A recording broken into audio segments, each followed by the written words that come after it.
Unpack your knives and stay. Yes, stay. Welcome, everybody, to another episode of the Top Chef RHAP. I am Haley Strong. I am so excited to talk about this week's episode for obvious reasons, but I'm not here alone to talk about it.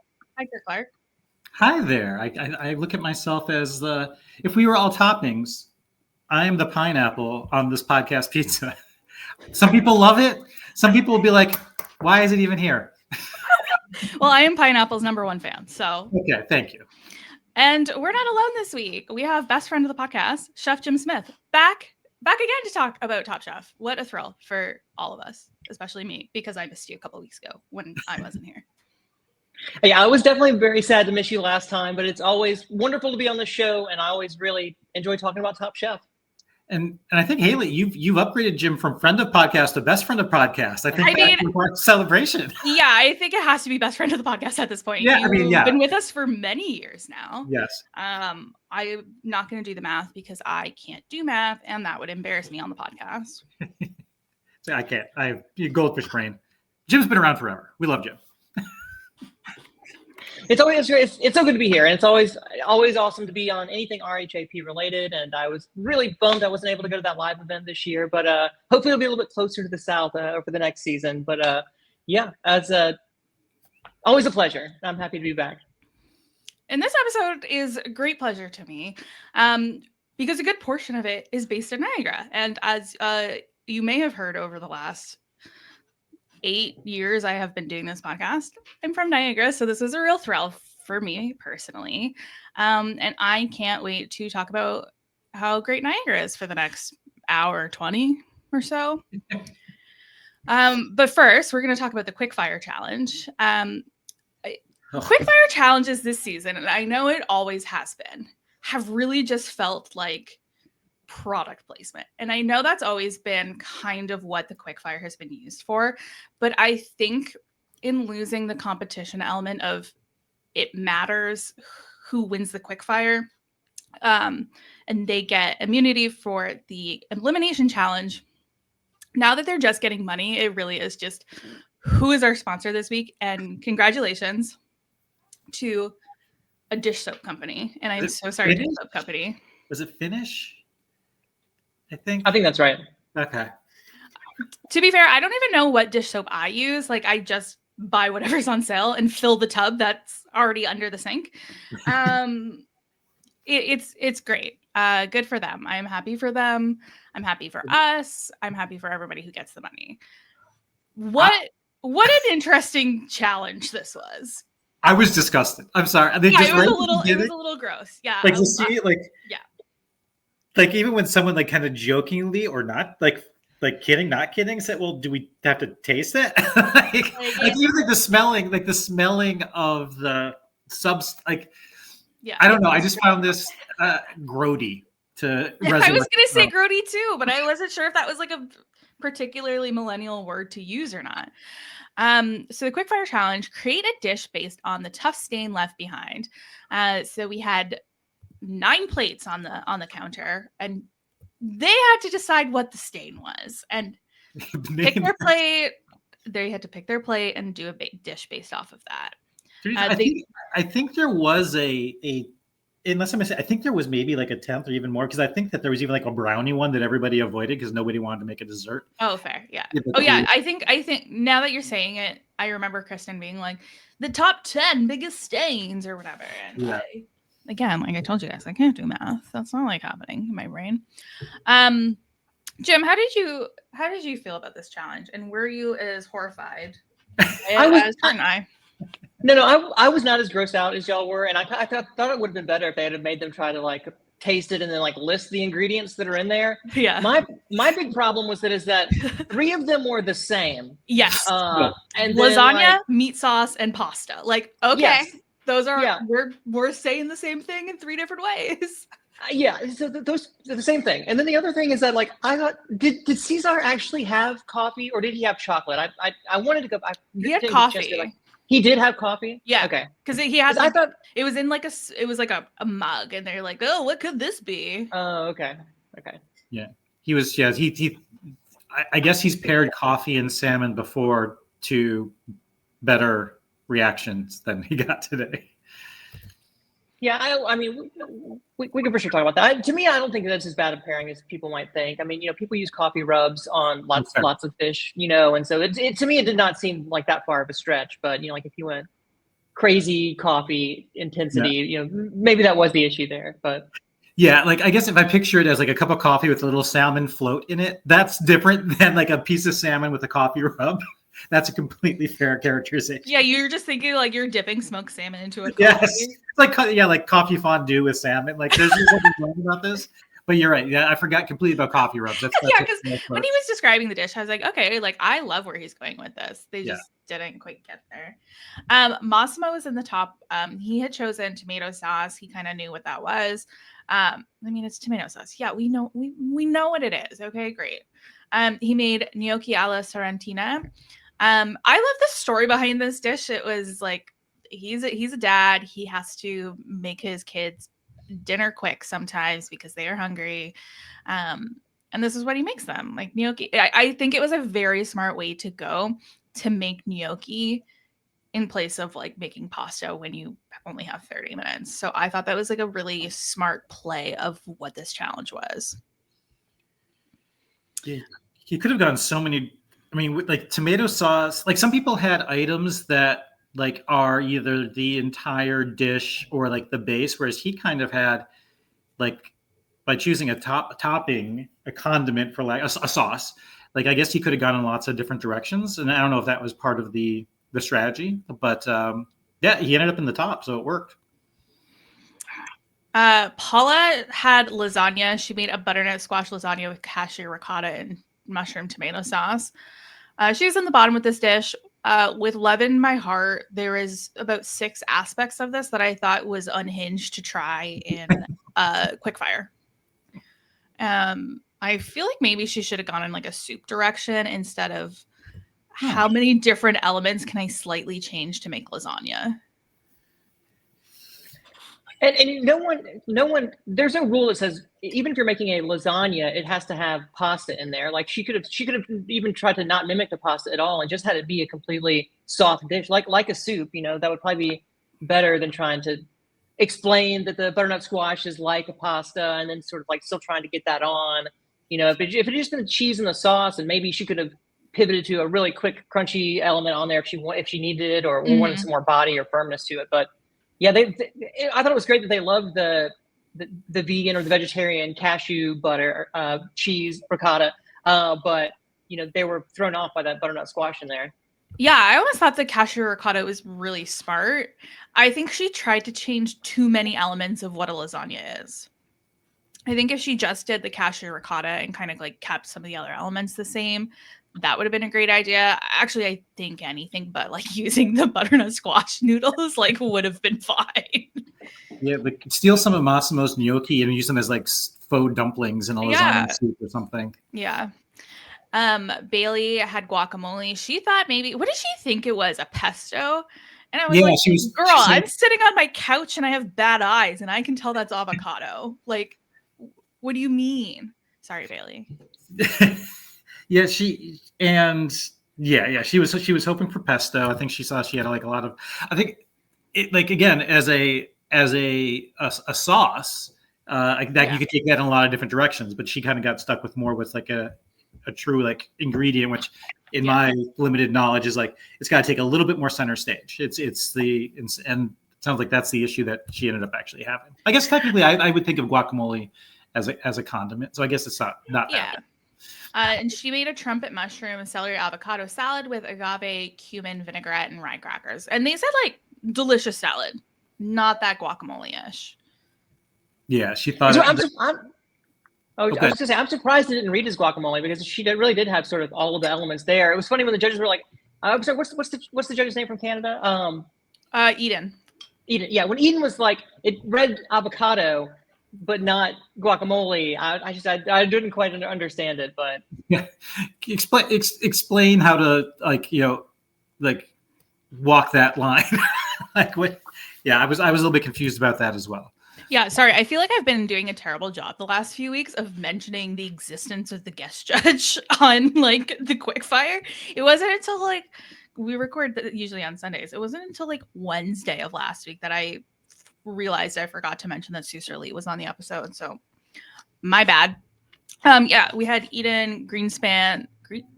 I think her name is Eden. She's fantastic. She's the host of Top Chef Canada, and not just Top Chef Canada. Destination Canada. And she's fabulous. She's a really great host. I like her a lot. I think she just had actually a cookbook come out this week too. So if you're interested in that, check that out. Shuai had mac and cheese. He made cheesecakes with bechamel. They said this was very cheesy. I would like to try this. This sounds lovely. I didn't realize bechamel was just and check me on this, Jim. It sounded like it's like a blend of cheeses, correct? Or is it like because he was mentioning like Gruyere and like several other kinds of cheeses. So bechamel is a cheese sauce. It starts with it's one of the mother sauces, or it's an offshoot of one of the mother sauces. It's roux. It's roux that's thickened with roux that's added to milk, and then cheese is grated into it at the end. It's sort of the Mornay bechamel kind of. It's cheese. It's cheese sauce that's roux based. Okay, it looks good. I mean, I would have eaten all of this.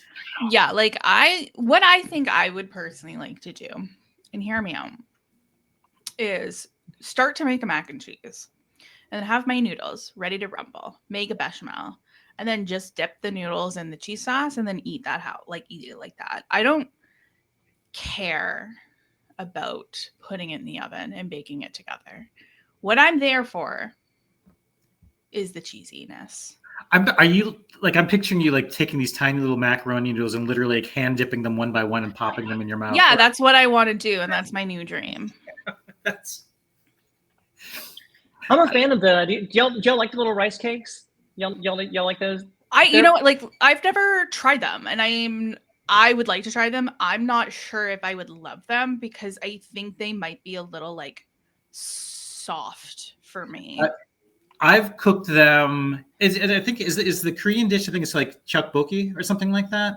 Definitely big in Korean food. Yeah, I've had them. I've made them in some dishes before, and I'm very inconsistent. Sometimes they're wonderfully soft. Sometimes they are like I undercook them and they are just extremely like hard to chew. I definitely prefer them on the soft side, but not like the goopy soft side where you can pick them up with like chopsticks. Yeah, that's a texture that definitely some sort of American diners and Canadian diners would have issue with because it's both kind of firm and kind of soft at the same time. It's very chewy, usually, almost always. To me, looking at that dish, I thought that dish could have benefited from some crunchy. I'm not opposed to like breadcrumbs on a mac and cheese, but I think that some sort of like a crunchy element might have had to help that at the end as well too. Because one of the best parts of mac and cheese, if you bake it in the oven, even without breadcrumbs, is you get this sort of like crispy bits on the top where the pasta gets kind of burned, the cheese gets crispy, or you just add crispy to it with like breadcrumbs or something else. But it looked very, very soupy and very not one texture, but sort of like sauce texture plus chewy rice paste texture. I thought maybe some crunchy stuff would have helped that dish some, but it didn't look good to me. Yeah, it did. And it was solidly in the middle. Then we have Henry. He had oatmeal. He made glutinous rice balls filled with maple butter, toasted oats, and oatmeal broth. He was the winner of this, and he went home with some money, which is great because the rest of this episode was not great for our friend Henry. So sorry, Henry. So at least you had a good moment here. Yeah. Sounds lovely. Yeah, and Kristen loved it. Obviously, the judges loved it because he ended up winning. She was raving about it. I think that sometimes those monochromatic dishes, color-wise, are also really beautiful. I thought it just looked great. It was sort of like the stuffed ball in the center of the plate with the sauce that's the same color on it, all plated in that white bowl. It was a beautiful-looking dish, and I think that I wish his pizza dish would have had success like the way that this did. This may be one of the best dish he cooked the whole time on the show. But something definitely that he should be proud of. I mean, that's sort of like stuffed glutinous. That's sort of like much like a mochi, sort of with this sort of those oat kind of flavors in the center of it. I think really make a beautiful dish. Kristen said it reminded her of breakfast or growing up. So really cool dish, I thought. And I love the point that Henry's made this episode, and I think kind of last episode too, where he's talking about he's never been super comfortable cooking the food he grew up with, because for so long in the restaurant industry, like if it wasn't French or Italian, you shouldn't be paying top dollar for it. But I think Top Chef has really followed this shift of like thinking where it's like any cuisine can absolutely be high end and deserves respect. And like, just because it comes from a different part of the world than France and Italy, it doesn't mean it doesn't deserve like, high dollar signs for it. So I really love that he's going in this direction and showing off kind of what is close to his heart. Yep. Yeah, I know that last time I was on the show too, on this podcast too, I mentioned that chop suey. And I want to say there maybe it's a documentary about it, I believe, but just sort of like how Americans and people in North America were introduced to Chinese food was only through takeout and only through these sort of like chop suey kind of places. And so we really became ingrained with this sort of idea that Chinese food is takeout only, and so there's not really the nicer version of it, and it's supposed to be cheap, and you're supposed to spend a little bit of money and get a giant box of noodles, and so it's good to break those type of expectations. I think he did a good job. This is a great example of a dish that moves away from that sort of thought. There's another great Chinese documentary food about General Tso, like about the origin of General Tso's chicken. I think that's a Netflix one. It's definitely worth checking out. But yeah, I thought he did a great job, and this dish looked amazing to me. Yeah. Vinny, he had egg yolks, and he said, bet. He made eggs Benedict with carbonara, hollandaise, arugula, and egg yolk vinaigrette. Oh my gosh.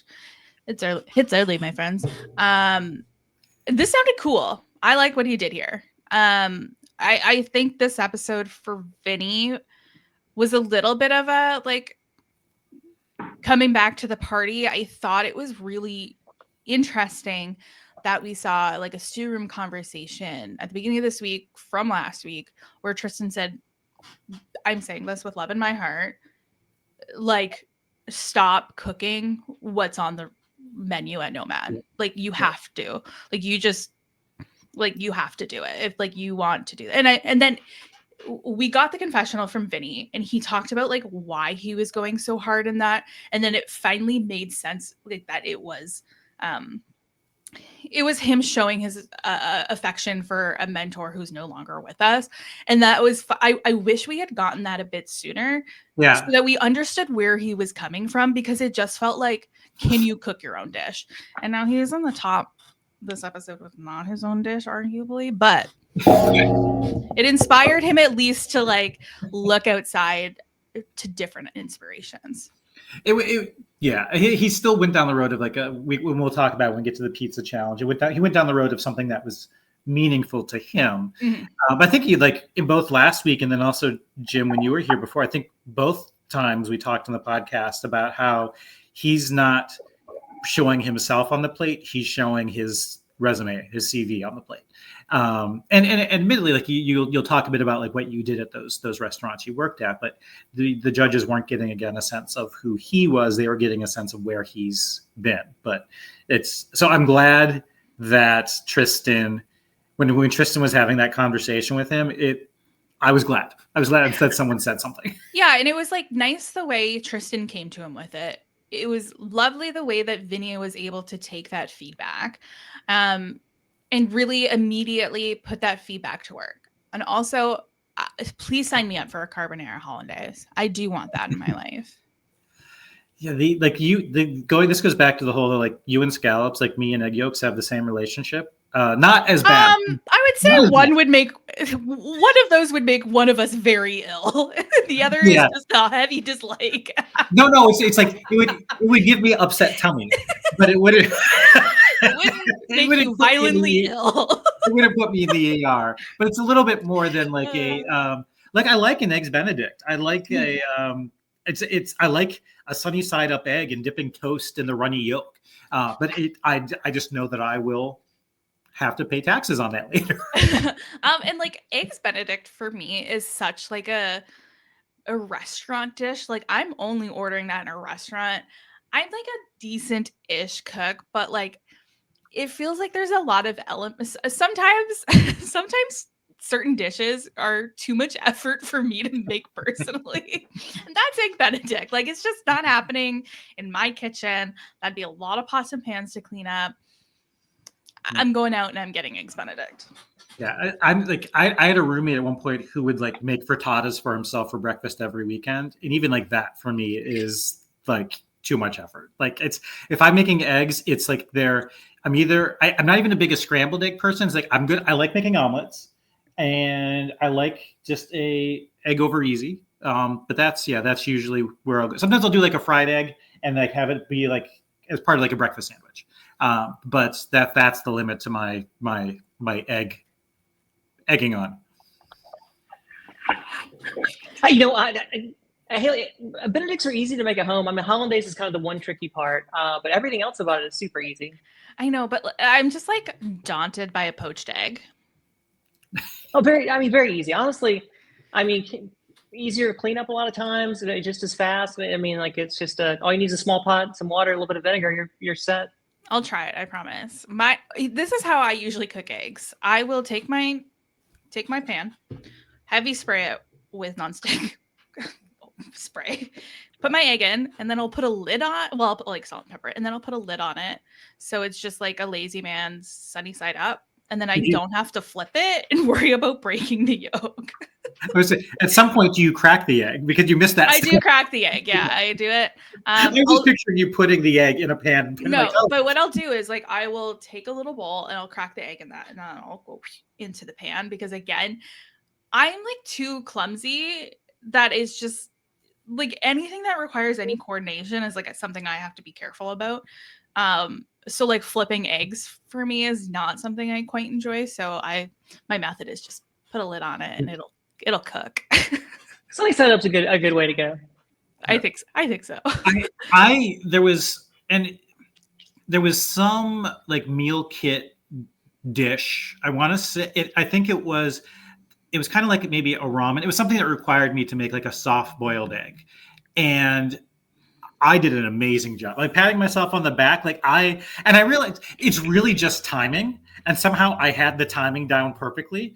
And so I was very proud of my soft boiled egg skills. So that was, I think it was probably like a ramen or something. But that was just like pat myself on the back. I soft boiled an egg. It was runny on the inside and the white was solid. So yeah, boiling eggs is one of the easiest way to cook eggs. But people argue this all the time. Sort of like some people are like, oh, if you put it in cold water and then bring it to temperature, and then as soon as it starts to boil, you turn it off, something like that. But that's really inconsistent. Like the trick to boiling eggs is sort of like have the water boiling, put the eggs in, time it, and then have your ice water ready to go when it comes out. Because that way you blanch it and you can control exactly whether there's a big difference between a 7-minute egg and a 9-minute egg, and there's a big difference between a 4-minute egg and an 8-minute egg. And so, but really, like once you sort of understand, get your water boiling, then cook them and shock them. It's very easy to get like whatever sort of consistency of the egg yolk you want on there.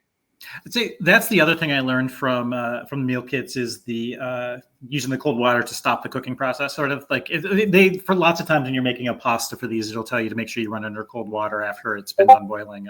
So anyway, that's maybe I'll have to explore more eggs. Or not.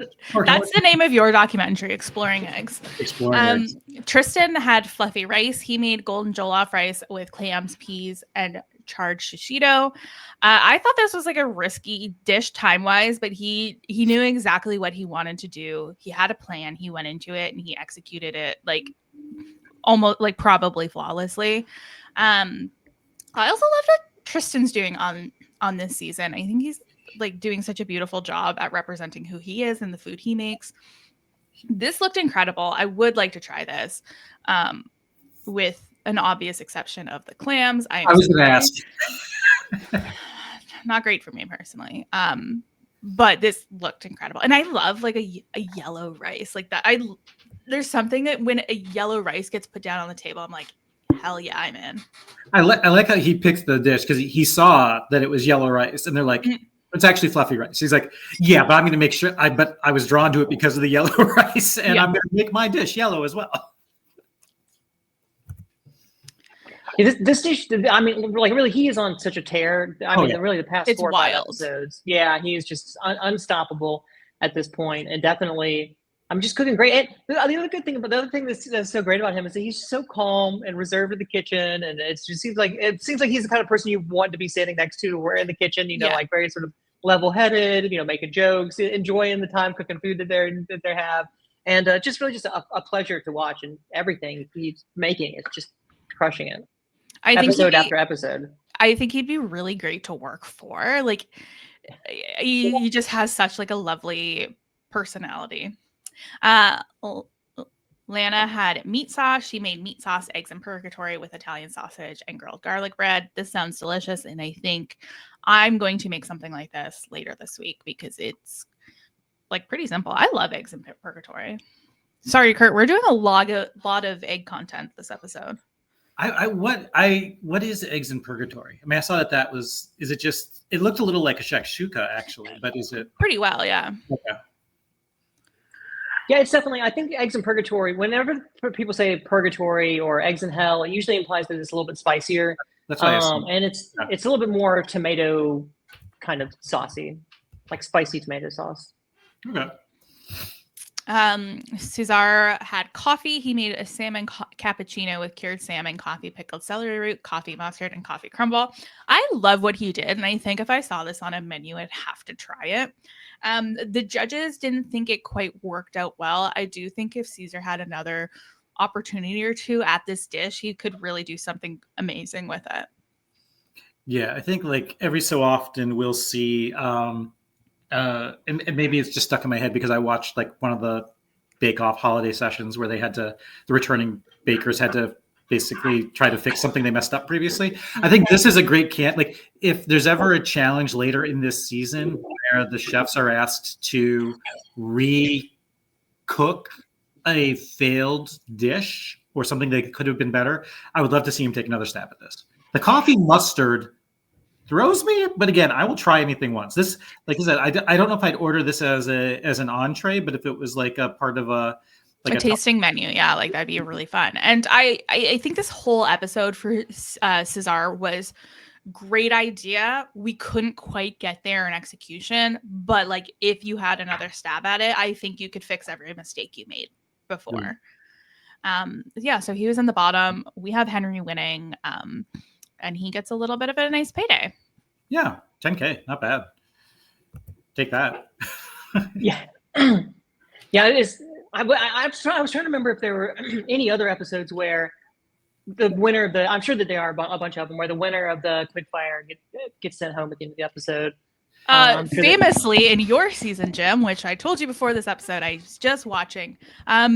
Jamie, but that was a special circumstance in which he had immunity and then said, "It's my fault. My team is here. Bye."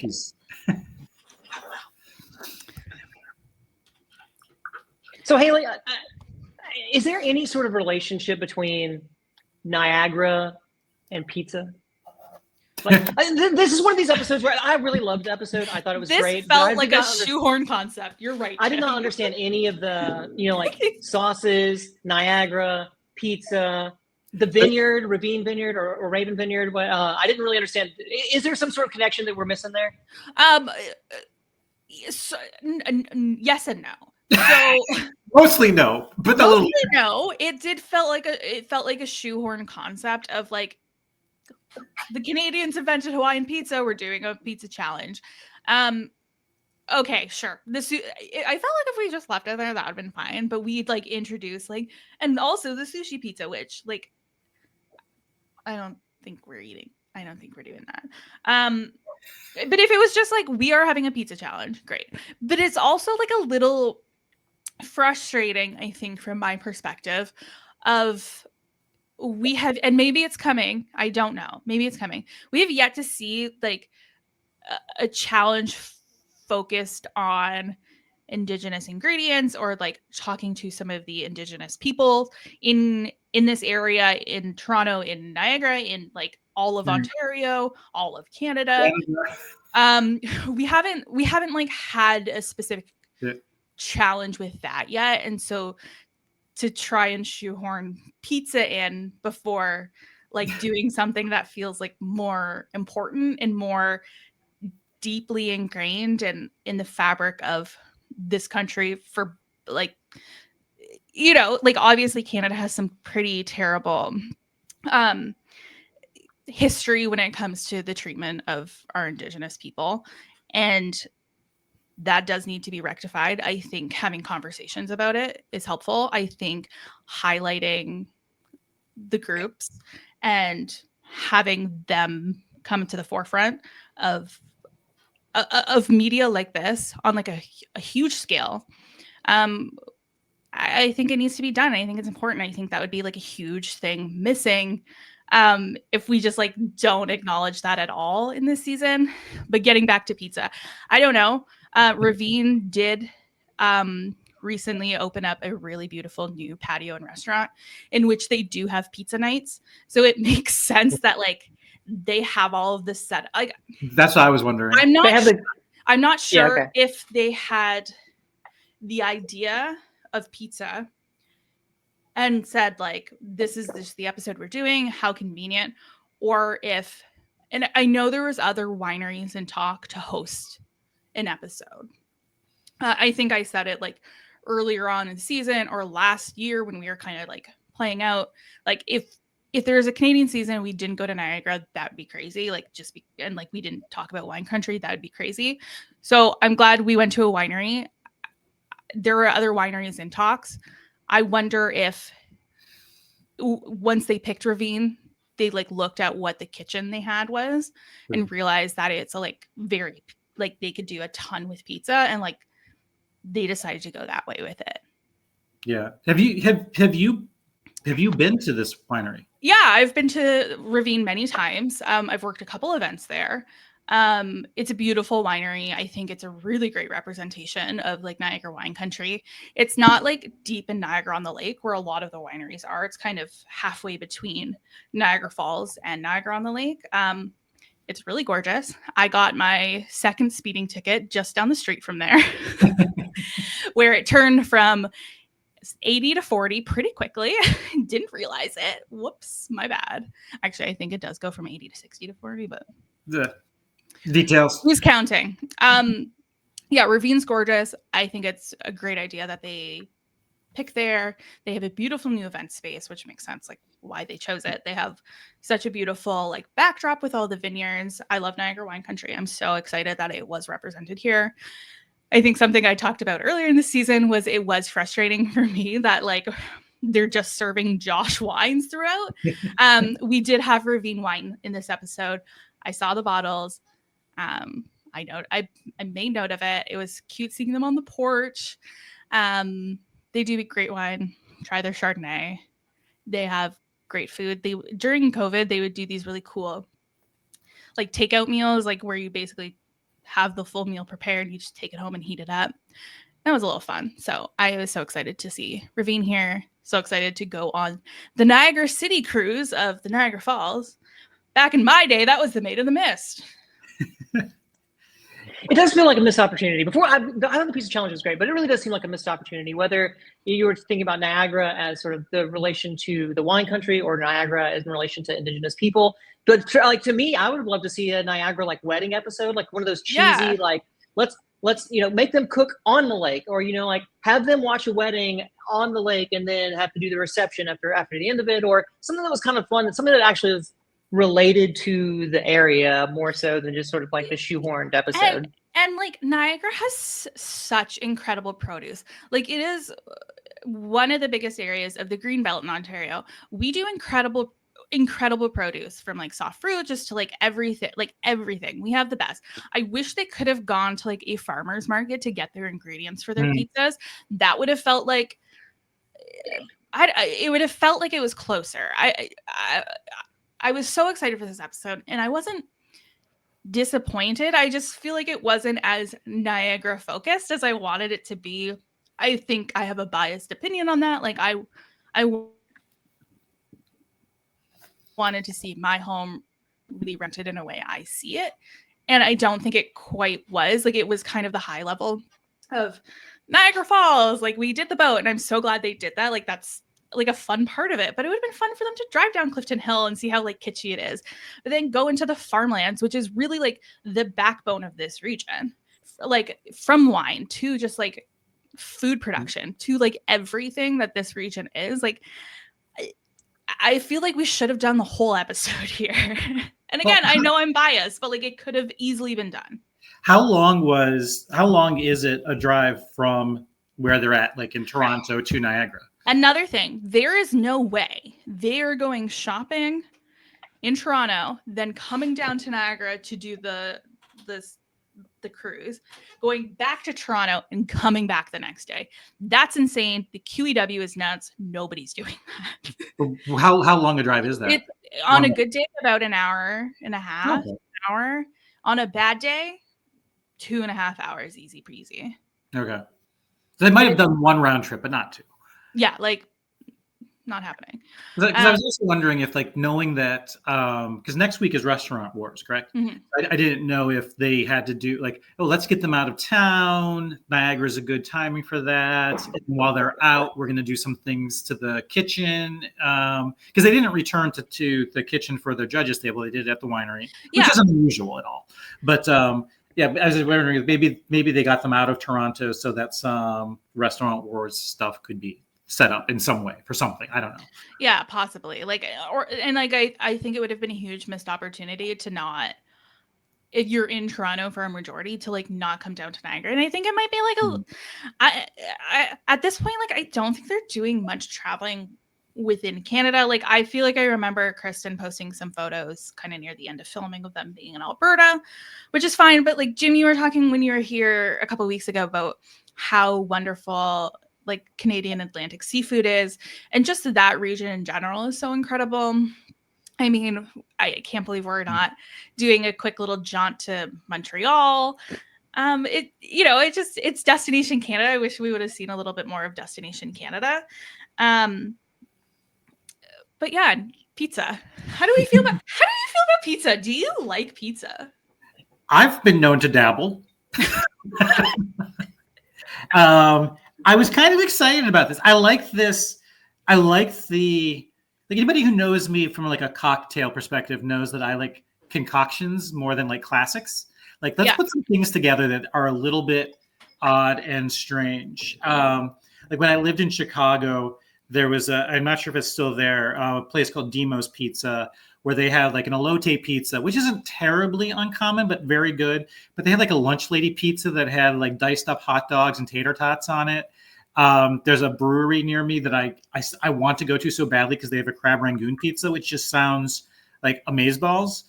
So I really liked the spirit of this. I still remember, like, in an early season, there was like I think there had even been a Quickfire about kind of creating your own unique ice cream. So the same sort of thing where it's like you're putting things in that you wouldn't normally have associated. So I like these kind of out of the box challenges. Yeah, I love this challenge, and I think it's really cool, and I think we got some awesome things coming from it. It just felt a little disconnected from like the story they were trying to tell, I think. But I thought it was great. I thought it was fun. They had to all make their own dough, pizza topping. And it feels like, I think what I really enjoyed about this challenge is, on its face, it's so simple. It's make a pizza. Yeah. Make a pizza. What's your Pizziolo experience, Jim? I can't say. Yeah, I worked for a James Beard award-winning pizza restaurant for 4.5 years. It is something that I'm incredibly proud of. I have a real relationship with Italian cuisine, in that so much of Italian cuisine and Southern cuisine, there's a lot of overlap. Even when you think about the most simple things like grits and polenta, there's a lot of sort of real sort of relationships between the styles of cuisine. And it means a lot to me. I will tell you though that this is one of those you're like, oh, it seems so simple. They want you to make a pizza that's controversial, but this is 100% a trap. Now, like, if you are Vinny and on the weekends you make pizza dough and you have one of those ovens in your backyard and you're hanging out with your brother making pies on Saturdays and watching football, like, I would say go for it. Like, if you know how to make, if you're into it, like, and you're making dough every day, lean into it. But I haven't made pizza dough in a very long time, and sort of like the ratios or the sort of like, are you like looking like when you're shopping, are you looking at the bags of flour to see if any of them have a recipe on the back of it for pizza dough? That's so like smart. I would be like, seriously, I would be I like, love that. you know, like that's one of those things where like if you do it every day and you have a good relationship with yeast and the relation, like the humidity is so crazy here. It's hard to do baked goods. Now it's not an excuse or anything, but it's sort of the same thing. But like I just stay away from it because like yeast is good. Baked crust, like that is a dangerous territory. And if you do it every day, you know, more power to you. It's not a hard thing to do. But if you're out of practice or haven't done it in years, or like Wiley, I don't know. I watched a whole interview with Wiley talking, like it was like a 30-minute interview just about how he developed, how years long it took him to develop his pizza crust recipe. And even on this episode, you hear Tom ask him, he says he's still working on it. And so like it's something that is it's for sure a trap. And you saw some of them fall into it, and then some of them who executed and do this sort of stuff regularly, you know, knocked it out of the park. And so I think that's kind of where I would start. I would be running away from dough as fast as possible, just sort of me personally. And in fact, I was thinking like, what would I do? The first thing I thought was that it's because they're talking about Asian ingredients. I had the same thought that Schwei did. I was like, oh, I can definitely do an onion pancake as the base, sort of that Chinese style pancake. And then I was like, oh, maybe it would be awesome just to do like a pork schnitzel as the dough. And then you sort of like, you know, take a piece of meat that's fried and crispy, and then you use that as the vehicle to put toppings on. And then I was like, well, you know, when we do things like this at the restaurant too, sometimes, so like I could make a big biscuit, kind of like, I think I like biscuit and gravy pizza, or like sort of various sort of like biscuit-y kind of pizzas. But I will say the biscuits.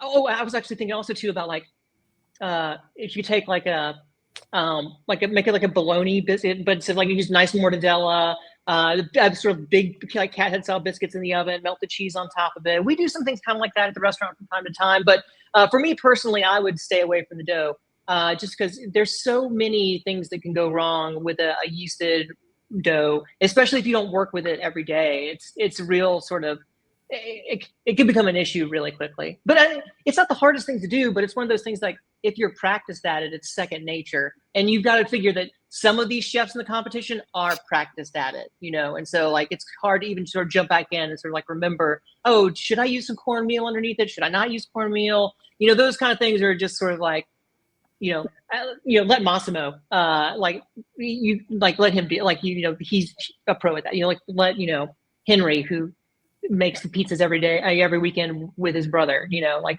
those dudes are on it, I'm sure. But for me, I would not. I would want to do something different. That's the thing too, is like, it's supposed to be controversial. Why don't you make it controversial? They want you to push the limits. And so like, okay, that's what you wanted. You asked me to do this. What are you talking about? I'm surprised nobody made like a dessert pizza. Not to like trot out like all the times I've like ordered the pizookie, the pizza cookie. Like obviously they're not necessarily like completely different, but still like having something where like you could have like a fruit-based pizza. I've had pizza with more of it's like a chilled pizza where it's the sauce is actually more kind of into like a Greek yogurt realm, and you like make it look beautiful with like various fruit. I mean, it's more prepping than cooking. You still have to worry about the base, obviously, but yeah, I think what you're saying, Jim, is like if I went the more traditional like hot slice of pie, I would have like tried to gone basic on the dough and say, well, how can I make the toppings interesting? How can I bring? Yeah, I think I would have had to go basic with the dough.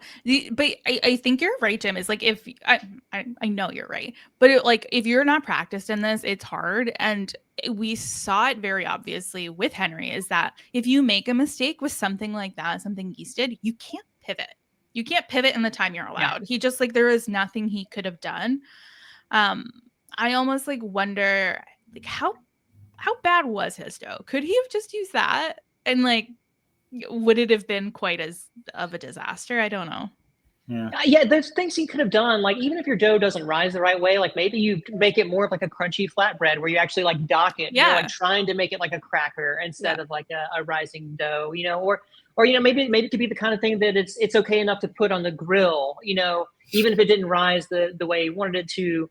I kind of agree with you. I think that that's just a hard position to be in. You're like, what do? Either you toss it and start over. He knew he had the rice handy, but so you heard him say like, no chance to test it, right? Because he lost all of his time figuring out what to do. Yeah. And it felt like this whole episode was just Henry's going home. Here's the story of how like there was no like drama in the ending of this one. It was just like Henry's funeral, and I felt bad.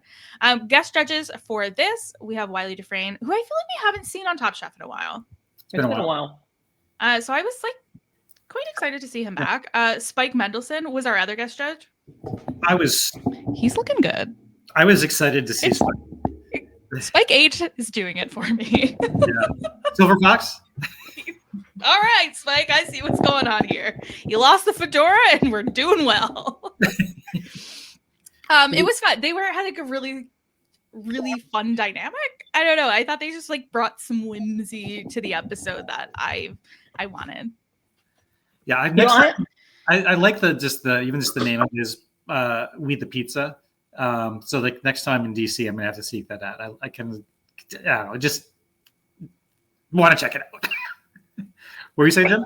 I was saying I've had 2 interactions with Wiley Dufresne, and they're both make me think he's one of the nicest people in the chef community like ever, and one of the most people I respect the most.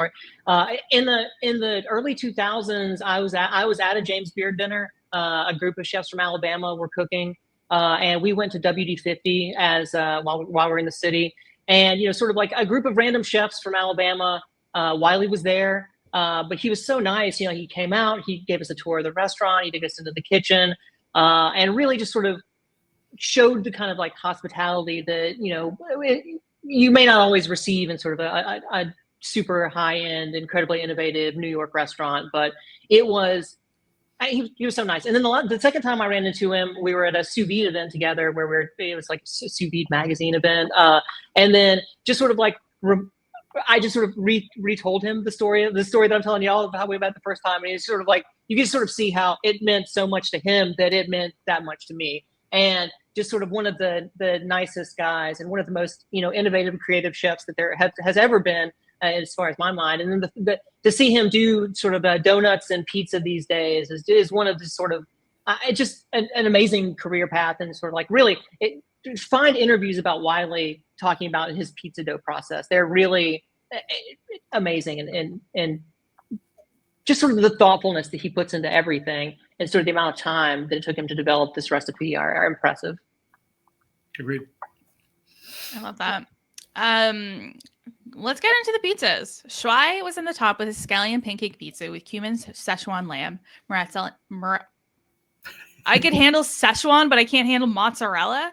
Oh my God. Mozzarella and tiger salad. This sounds incredible. I love a scallion pancake. I thought this was such like a brilliant take on it. And I think Shuai really had a great handle on what they were asking him to do. And obviously he executed it very well. Mm-hmm. And the Szechuan lamb, like, give me that right now, please. Yeah, I'm not even a lamb girly, but like, I think if I was presented with this list, I would have a hard time not picking that one, honestly. Yep. I agree. Just sounded awesome. Tristan was our winner. He had a La Mougine pizza with lamb, anchovy ranch, and pickled grapes. Tristan's like process is so funny to me because he just goes, "What would I hate? Let's do it." He's like, "I think ranch is dumb. I'm gonna make some." And then it gets put on the table, and Tom's like, "Ranch?" And Tristan's like, "Ranch." And Tom's like, "Okay, you got me there. I love ranch now." I liked how much like inside Tom's head we got regarding his thoughts on ranch this episode, or like there's a lot of ranch banter, ranter, I guess. Like Kristen loving it, and yeah. So I'm not a ranch on pizza person, but I used to be my favorite condiment back when I was a wee Clark. Here's my take on ranch: is that I love a homemade ranch. I have no interest in like a store-bought ranch. And I don't need it like dipped in everything. I think it has its like excellent, beautiful place. I will say my life was changed by the avocado ranch at Chili's. Okay. Interesting. And that's really set me on like a ranch journey. What like if you were telling me to like go make some homemade ranch dressing. I'd be like, oh, where's the powder? Like like what is ranch? What's a ranch? Jim, feel free to correct me at any point. Usually like mayonnaise, some sort of like thick dairy, usually a sour cream. I always have plain Greek yogurt in my fridge, so that's what I use. Usually some sort of like more liquidy dairy product. You can use a milk. It's better to use a buttermilk because it just like adds a richness.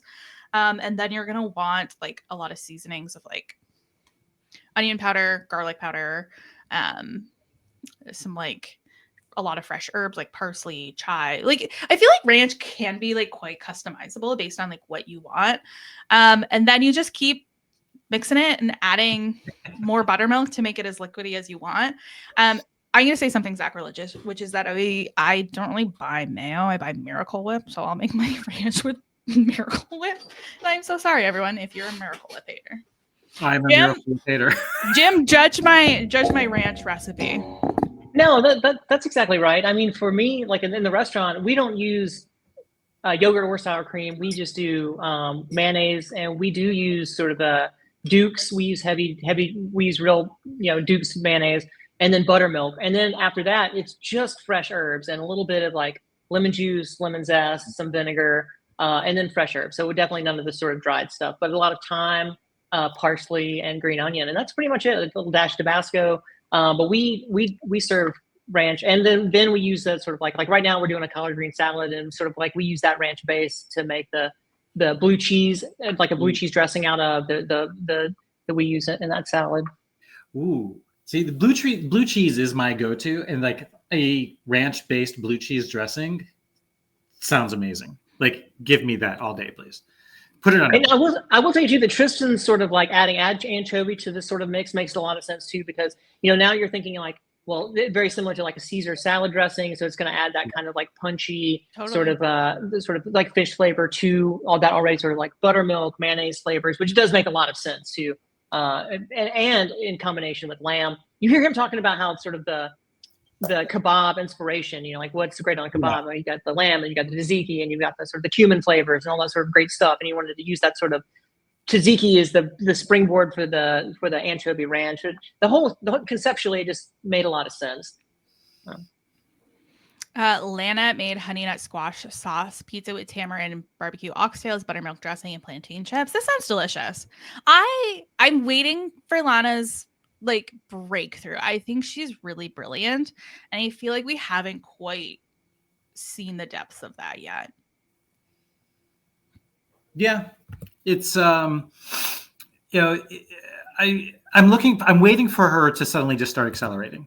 Like it feels like she's on that verge.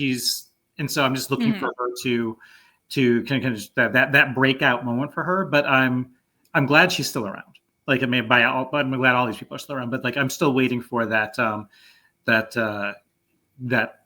main character energy to shine through in one of these episodes. Yeah, no doubt about that. She's got it in there for sure. I think that she, like, this is another dish she needs like a really sort of standout dish, like she needs one of those sort of like absolutely a breakout moment. But I think that sort of the problem is like, I'm not sure that she's like really taking the right risks when it comes to like the dish ideas, like the creative starting point for the challenges. Like, what made this pizza controversial? Is it the oxtail? Is it the ranch? Is it I wasn't really sure on this one, like sort of what the whole concept was. And I know that they also didn't show what her logic was on that either, but I know she's got it in her. I'm with you, Haley. I think that she's one of these chefs who could at any second sort of like break out and like hit a string of like victories. Yeah. And like, I kind of love the way she like talks about some of the other dishes where she says like, I don't get it. I don't get what they're doing. I'm so along for the ride to see where it goes. And I think she just has like I just love her presence here. And I just really want her to like make it known. Was this the one that they said was a little sweet? I felt like I felt like when they were talking about the pizzas, it was a little hard for me to follow. And maybe that's because I was shoving my own pizza into my mouth while watching this episode. But like I felt like I was like jumping around a lot, and it was hard for me to be like, this is what they're saying about this one. Yeah, between the tamarind and the honey nut squash, yeah, I can see that being a reality. Yeah, I bet this is the one they said was sweet, and plantains too. Those are multiple sweet ingredients. Mm-hmm. Henry, our sweet darling Henry, he made a pho rice pizza with pho marinated brisket, herb pesto, and hoisin sriracha aioli. I think his conception was really brilliant. But it fell apart with the dough. I think maybe if he just used the dough he had, he would have had a better success. Like I think because he took such a big risk in the rice, and just kind of biffed it, like he didn't quite understand what the original concept of the sushi pizza was and how it needed to be super crispy on both sides to hold together. They just were horrified by it. And I also feel like in those little shots of what the food item is, like, tell me if I'm wrong, Jem, I feel like maybe they have somebody there to like make it look the best it can look. This looked bad. It looked bad. I'm so sorry, Henry. It looked bad. I do not think that they do any sort of major it's just like judging on those plates. Usually, like you have to make when you're plating, you have to make like 2 or 3 extra for the photo shoots, and then they immediately whisk that plate away and I think take pictures like, and so it's in a very similar condition that it looks like when it hits the judge's plate, when the judges get it as well. Yeah, I figured the most they could do is maybe just make sure the lighting's good. Or like make sure it's like contained, I guess. Like I wanted it to like look like a whole piece, I guess. Yeah, let's not show that angle. It's like the Christmas tree. Put the bad corner of the plate towards the back of the dish and let's shoot it from this angle. Yeah. Hey, Haley, maybe you can answer this question too. Like I've never had this sort of Canadian style sushi pizza, but in that one picture they showed, it looked to me like not only is there nori sort of wrap and then sort of underneath it, but it looked to me maybe there was something crispy between the nori and the rice as well. I think you're right. This is something I've never had. I wonder, and I'd have to do some research and I just like didn't, so I'm sorry about that. I wonder if this is something that was created for the CNE. So the CNE is the Canadian National Exhibition in August every year. It's like a state fair. There's a food building, and like all the restaurants try and do something like pretty crazy. So I could see that this was created for something like that. So it's not something like I'm calling up like my local pizza joint here in my small town and ordering a sushi pizza. Like I think it was like specifically created to make headlines and like be like part of a PR blast for the CNE. That's my take on it. I could be wrong. Oh, that makes sense. I'm not going to order this personally. I don't love nori. Sushi, I prefer it be like the nori to be on the inside of the roll. Like I want the rice on the outside. If the nori's on the outside, I don't like it. I don't like it very much. I definitely want to try this. I mean, I've had sushi burritos before. I would completely try a sushi pizza. I mean, I said I'd try a crab rangoon pizza. So this is like a deconstructed item. Like, give me deconstructed things on pizza all day. But I'd say like when he was at the checkout of the Whole Foods and there was like, did you already check the other bag of flour? Whatever his question was. I kind of was thinking, oh, this is going well. This is Chekhov's flour. We're gonna get a flashback. We're gonna get a revisit. Something went wrong with the flour. And then when they got back to the Top Chef kitchen, I was like just waiting because it seemed like forever before we got back to Henry. And sure enough, he's like, "Yeah, I missed a bag of flour somehow." And I just like, it kills me a little bit that like how much of how many of his issues were just due to the fact that he didn't that missing bag of flour. Yeah. So it seemed like. Because this in concept, I would have been all over the pho rice pizza. This feels very Curt Clark. Like if I am looking at this list, that is the one I would like probably select for you. There's one more, and I'll tell you when we get to it. Okay. The trumps it. Cesar made a mole negro pizza with chicken thighs, black bean salsa, and crispy chicken skin. And this is the one that trumps it. Yeah, and that's fair. Like in concept, so delicious. That sounds incredible. I love the idea of putting like the cocoa in the pizza dough. I thought it was, as like a not professional chef, and obviously even if you're a professional chef, sometimes you don't think about what might happen.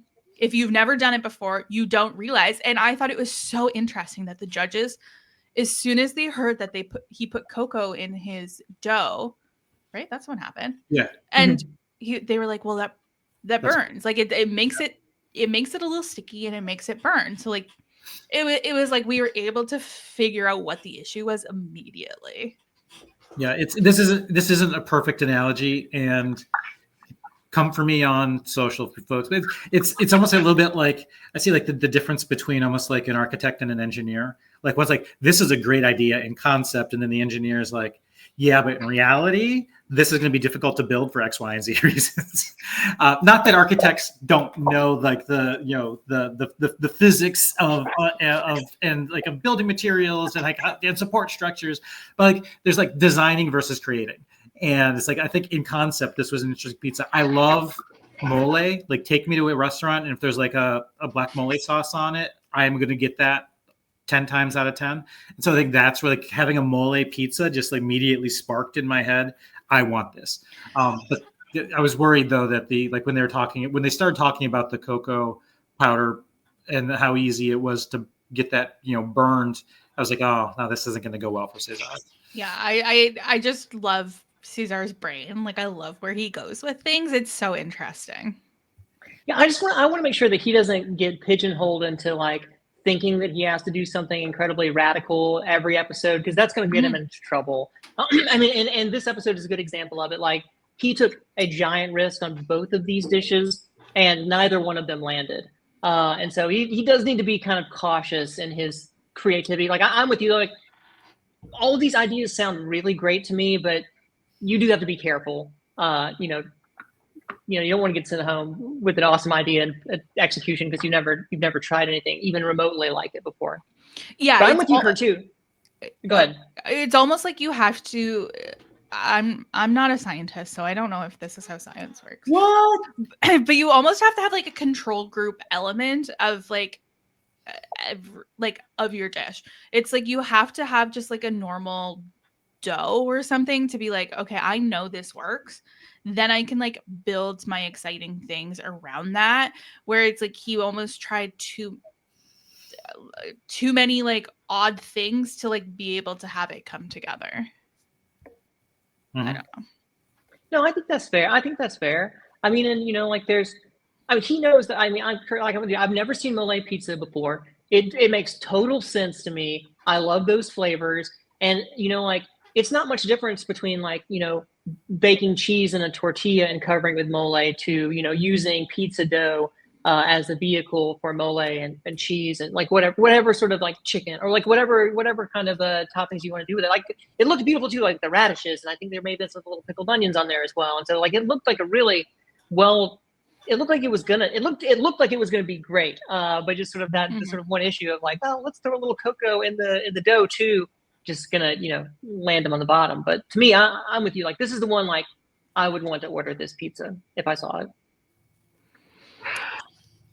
Bailey made a chicken parmesan pizza with tigelle bread, chicken thigh sausage, provolone, parmesan, and pecorino. I think this is like a pretty brilliant idea. Like, it's like simple. It's something we love, just kind of like with a bit of a spin.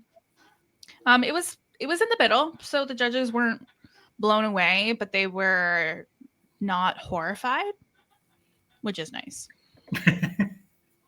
Yeah, this to me seemed like when we got back to this one, it seemed to me a little bit almost like this is the least controversial, I think, of many of the pizzas. And so honestly, I get that. I also feel like that about the Reuben pizza. It was I'd say up there. I feel like I would expect this to be in terms of like expectations. I feel like I could see that on any menu. Like I feel like I could go into a cool pizza place and this would be on the menu. Yeah. But I also feel like that about the Reuben pizza. I've seen Reuben egg rolls, but I've seen that before too. I've yet to see the Reuben pizza, but I hear what you're saying. Is it's to me it feels a little bit like if you're looking at like how close to the sun are these people flying in terms of danger, I feel like the chicken Parmesan pizza is a bit, pretty far out there, like a Neptune. If you're still considering Pluto a planet, there's opportunities to go further. Yeah, but it wasn't like she just did fried cutlets, like cut up and put on the pizza. Like it was cool that she made her own chicken thigh sausage, and like that was like the chickeny element. And then we just had like all of the different kinds of parms and cheeses, and I thought it was like a cool journey that we went on. Maybe I just really love. Wow, I feel totally the opposite way of this one. I thought this was like the weakest like conceptualized pizza that there was. Like part of the reason was the pizza looked great. It looked like any sort of like pizza you would get from a nice sort of pizza restaurant to me. And the toppings like chicken sausage, red sauce, cheese. Okay, like what is creative about this pizza? Like she executed it well. I'm sure it ate deliciously, but the other thing, my other problem with this too is like chicken parm already has something that's very much like a pizza. It's just a different kind of bread. And so like, and that's sort of the same thing with the Reuben. It's like, well, if you're just taking something that's a good sandwich already, and then like opening that sandwich up and cooking it in a very high oven, it's not necessarily the most creative thing in the world. But to me, this pizza, I would have liked it better if she'd have put fried chicken on top of the pizza. Okay. Like, to me, that would have made it more interesting than just sort of like making a chicken sausage, which is a very sort of typical pizza ingredient. But honestly, it looked great. I'm sure like I would order that pizza. Like, but that's not what you really want in this kind of challenge. You want controversial and creative and interesting. And to me, this one just wasn't there. I think that's fair. And like, I think what maybe saved this pizza from being judged harshly about its pushing the limits is the fact that there were other ones that were just straight up bad. Yeah. Like it wasn't groundbreaking, but it wasn't bad. It was almost like you could probably in several pizza places in any city order a pizza like this and just call it a chicken Parmesan pizza based on how she had assembled it. Whereas I feel at least with like the Reuben pizzas, like it's going to be a little bit more hard to find.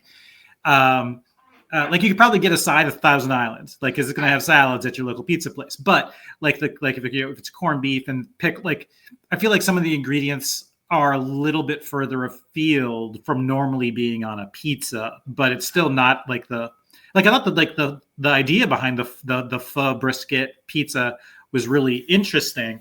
It was just more like the execution. So I think they just need to balance the two more. But yeah, I agree. It's like this didn't blow my mind. It didn't blow my mind, but I want it. Yes. I want it. Make no mistake, Bailey. I will eat this pizza. It looked good. Massimo had a Napolitana style pizza with fermented parsley paste, potatoes, mussels, and clams.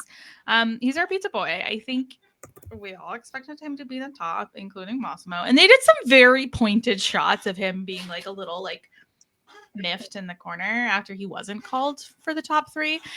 Massimo's edit's so funny to me. I think they like almost slightly want him to be the villain, but he's just like goofy enough that he just can't be. I don't know. Like I have fun with Massimo. I think he's a very interesting TV character and also chef. I think this is a really cool sounding pizza. I do think if the potatoes were crispy, that would be great. One of my favorite pizzas does have potatoes on it. It's like a spicy pierogi pizza. Oh, I think I remember you talking about that before. It's delicious. So I don't mind a soft potato in a pizza, honestly, but I'm not a top chef. Also, I can't eat this because of the obvious reasons.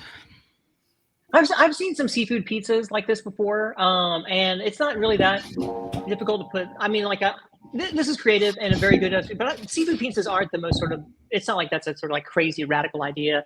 And I will tell you that like when I was in Sicily, or no, maybe I was in Sicily. I was in Italy, and I was eating in a place where they took clams, they steamed the clams, and then they took pizza dough and put it over the top of the clams, and then baked the whole thing.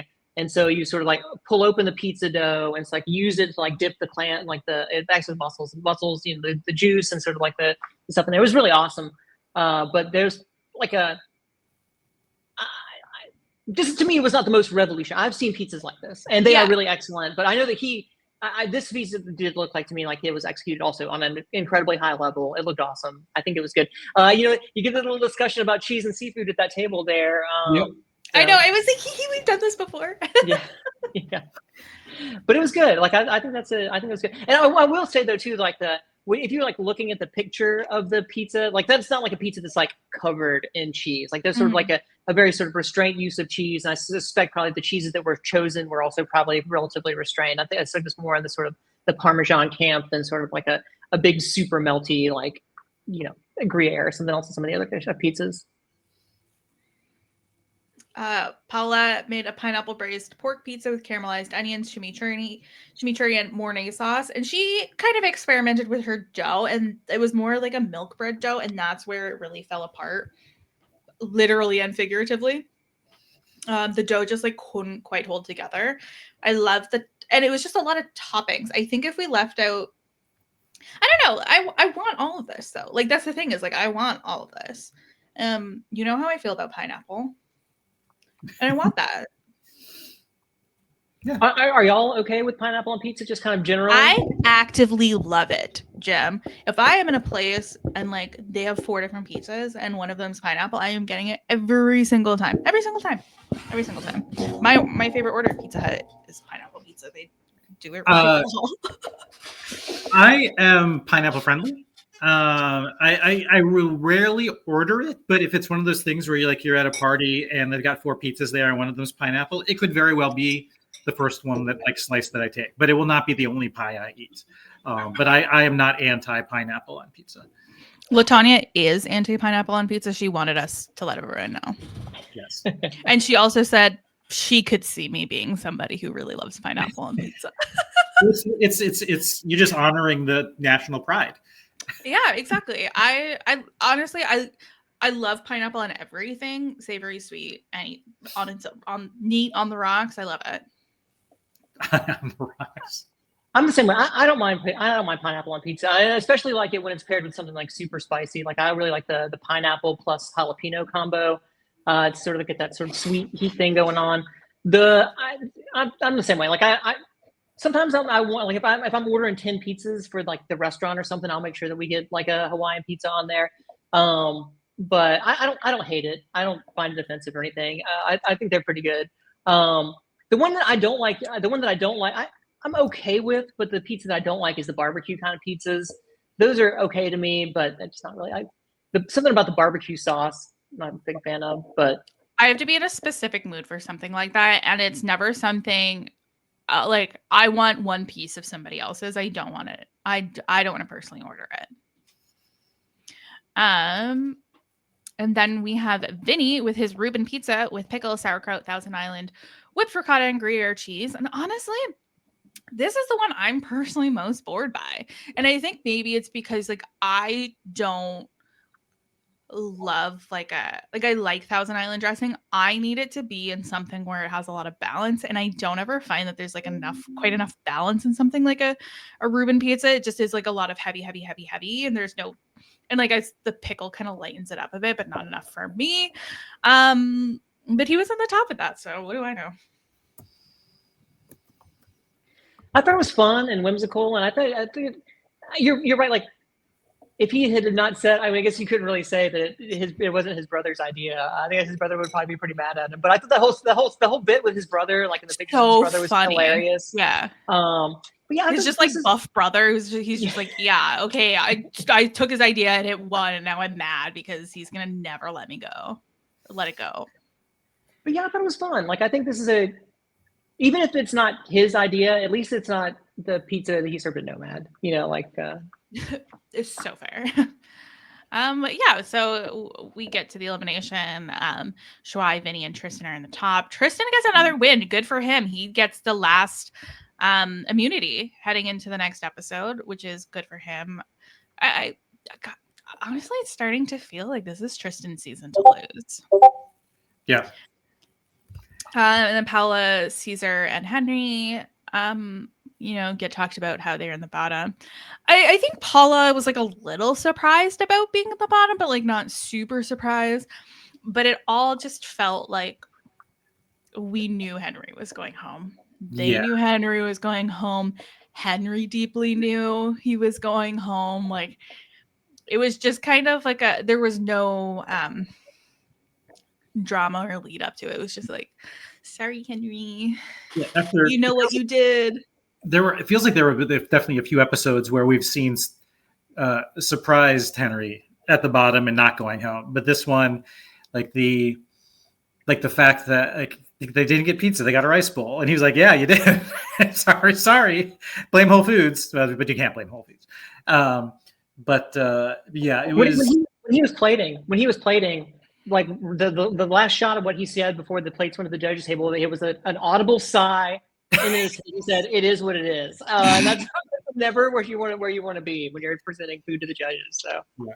And I was somehow I've not lost anybody in my draft. I don't know how this is possible. Like, we're going into restaurant wars with me, like having 5 of the 8 chefs. Like, insane. Yeah, this is the best draft I've ever done. I'll still lose. We know that's still going to happen. One can only hope. Oh yeah, because I have Tristan, Massimo, and Katiana. Like, yeah, but the and yeah, so I was a little bit worried about Cesar, but the fact that, but not that worried.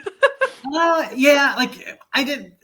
The fact that it was like he didn't really deliver on the assignment was like was the huge issue. And yeah, so I love Henry as a character, and we'll miss seeing him on the screen, but I was happy that Cesar was safe, and Paula. I forgot I also have Paula on my team. Yeah, but that was the episode. Exciting week next week. Restaurant Wars. What a thrill for all of us. Yeah, we're gonna try to bring on some guests as well. So we'll, state that should be a fun episode to talk about for various reasons. Yeah. Although Restaurant Wars is always like the episode of the season that makes me the most anxious personally, as somebody with server related trauma. Oh, they seem to have gone away from. I do remember them. Yeah, they've like slightly gone away from being mean to the servers who just started today. Like, am I remembering correctly that Grayson had like issues with the server? Like I maybe I'm misremembering the chef test instance, but yeah, no, there's definitely been a history of light server abuse from the chef testants in the past, and where they've seemed, I don't know if it's just they're not showing it, or they've been talked to, or if the chef testants have just gotten better about how they treat the help. I'm anxious. Curt, what did you snack on this week? Let's talk LCK. Oh my god, I forgot about LCK. That's okay. I watched it. It was easy. Curt, what happened on LCK this week? Well, surprise, surprise. They had to make a dish featuring a fresh made dough. We can keep this relatively quick. Henry made a pan-seared wonton with pork, soy, scallion, and soy sour broth, and garlic scallion emulsion. Tom's commentary was that that the flavor seemed a little bit weak. I'm wondering if it was one of the last things we hear from Henry is he's putting more of this kind of soy sour broth in there, but it feels like maybe it watered it down a little because the taste, according to Tom, some of the flavors just got a little bit muddy and could have been stronger. Katiana made a pot pie seafood chowder with scallops, mushrooms, vetivan crust, and crumbled dough. I was wondering, like, when they had to make a dough from scratch and employ it, like for some reason in my mind, like crispy dough crumbles didn't really cut it for me, but it still fits the assignment. It fits the brief, and Tom liked it better. So we see Katiana advancing over Henry. Jim, did you have any reaction to the two approaches?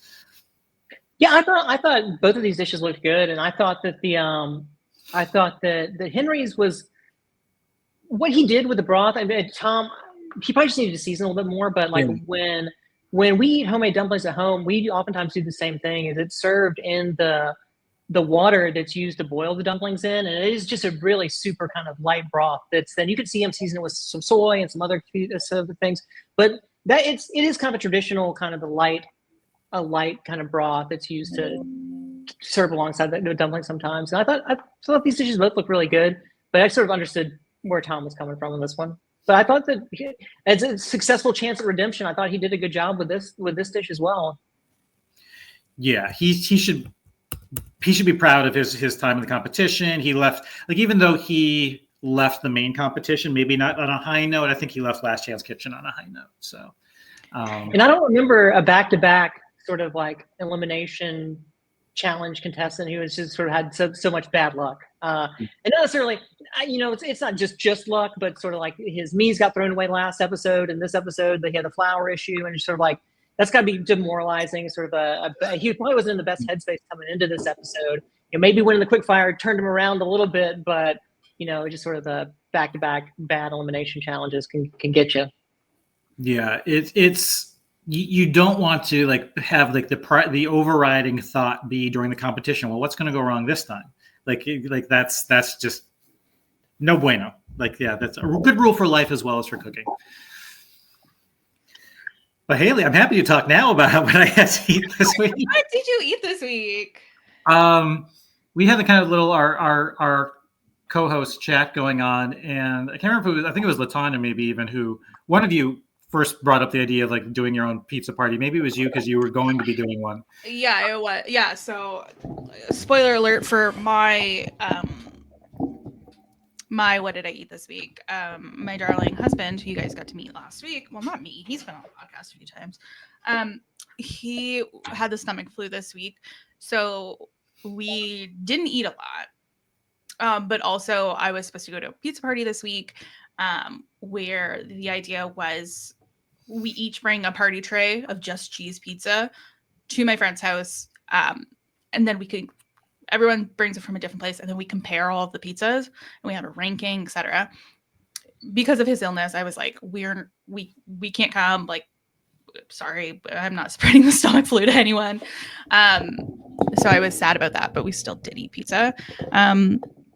So I can't wait to have a pizza party again soon. But Curt, continue about your pizza. Yeah. I went to the local kind of New Orleans themed bar that I go to regularly and got the Ragin' Cajun pizza, which had like andouille sausage, green pepper, Cajun spiced crust, some banana peppers, cheddar. I think it was like a cheddar jack cheese. Very good. A side of gumbo. Their gumbo and their red beans and rice are amazing. And then last weekend I made the Clark family party turnovers. But I kind of went a little bit, tried to go like a little bit Easter theme. So I made lamb turnovers, and then I started putting in like, typically you have like a protein and a cheese, and most normally it's like ground beef and cheddar, but here I did lamb and feta. And I was like, okay, let me fully steer into the Greek element of it. I put a bunch of like crushed pistachio into it. I put some diced olive, almost like a tapenade into it. A lot of garlic, just because garlic. And then I had like a tzatziki dipping sauce, but they basically look like these Greek Hot Pockets. And that I put like twice as much olives as I should have, because that's by far the overriding flavor. I overdid it on the olives. Those are the big things. I do want to talk, like, in terms of like consuming for this coming week, there's a couple of shows I'm interested in consuming. So Monday, I think it's on NBC, there's a new cooking show called Yes Chef, where Martha Stewart and is it Jose Andres? I believe they're the hosts. And then I kept hearing and seeing promos for 24 and 24, whereas like 24 chefs, 24 challenges in 24 hours. And I didn't realize it was the second season. So I went to actually throw it in my DVR. It airs tonight on the Food Network. And there's like 8 episodes from the first season that I'm going to start watching. That sounds interesting. They have like, it's literally like cooking for 24 hours straight. And they do like 8 shifts of 3 hours each. And each shift is a different focus. Like I just started episode 1 of season 1, and the first 3 hours are about speed. And like, so the first thing is kind of almost like a mise en place challenge.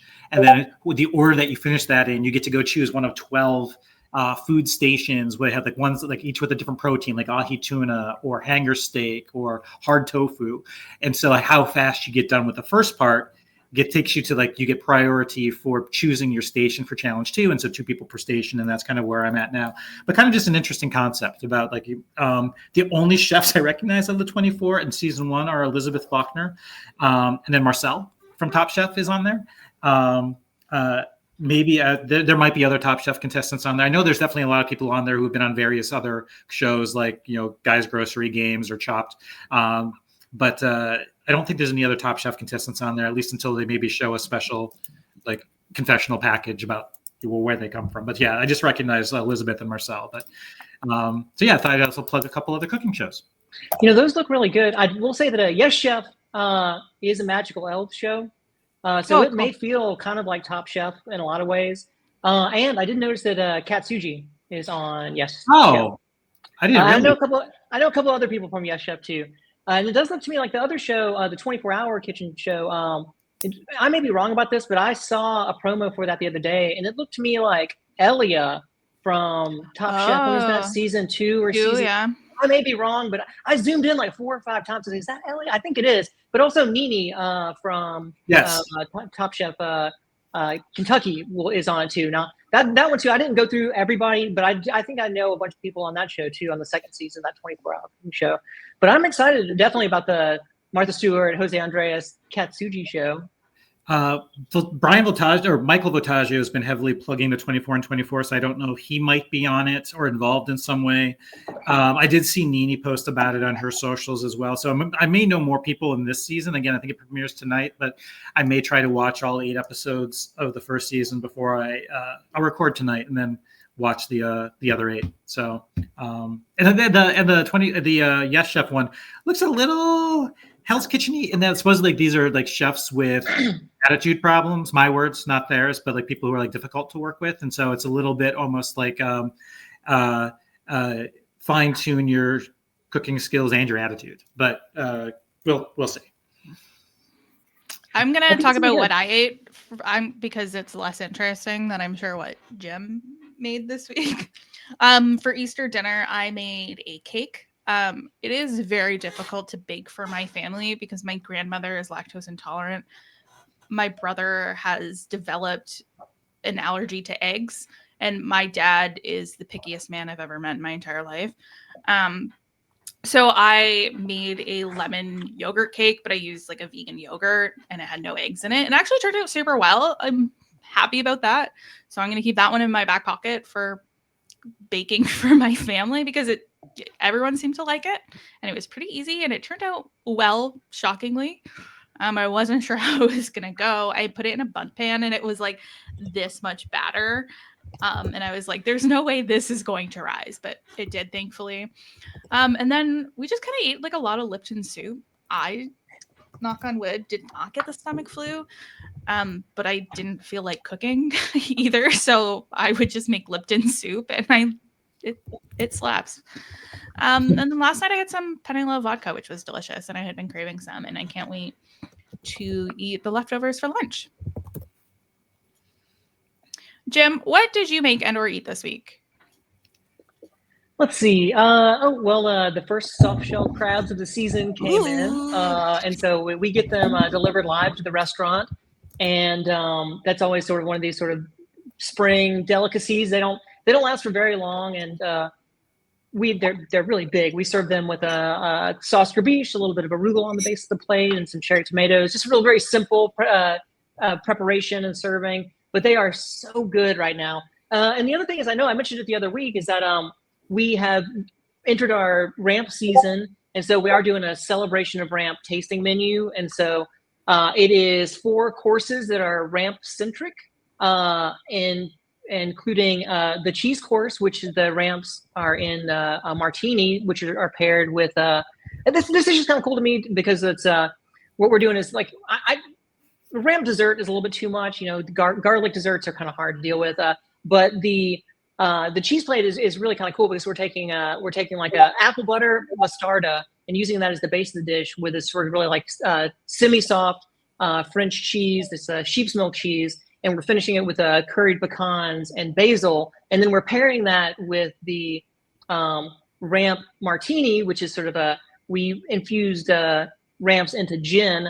And sous vide them for about 24 hours. And then we added a little bit of lemon and basil in that as well. And so it's really the sort of like sweet, creamy, a little bit of spice with the curry paired with that sort of like garlic, onion flavored martini, which is really cool right now.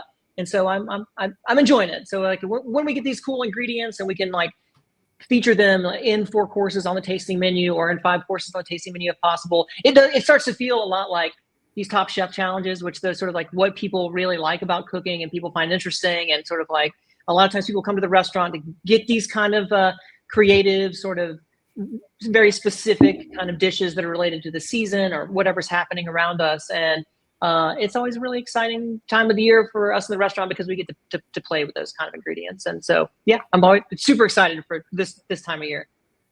That's super fun. And where can people find you on the internet if you want to be found on the internet?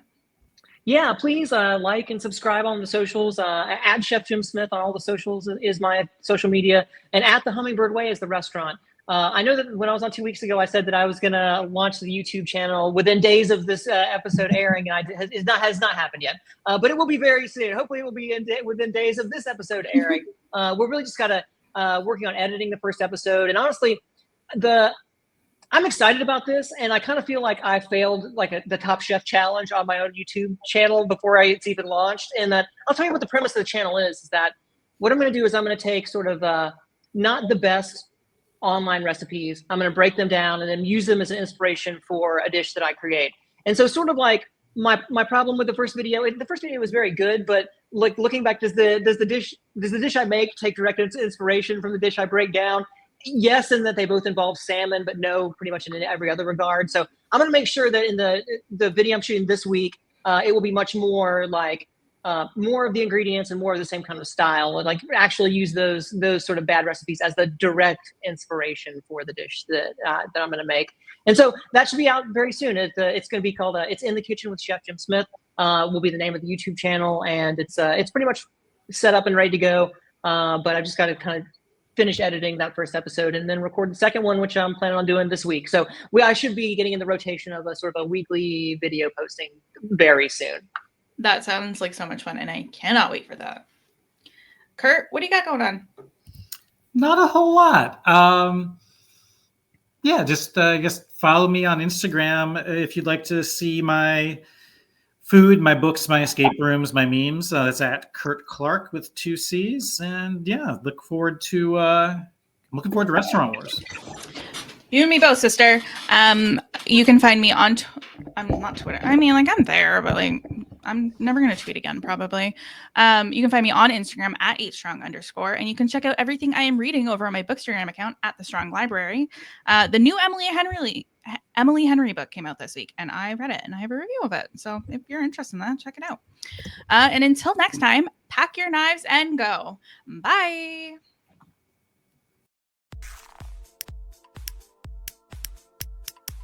This is RHAP. We know reality TV.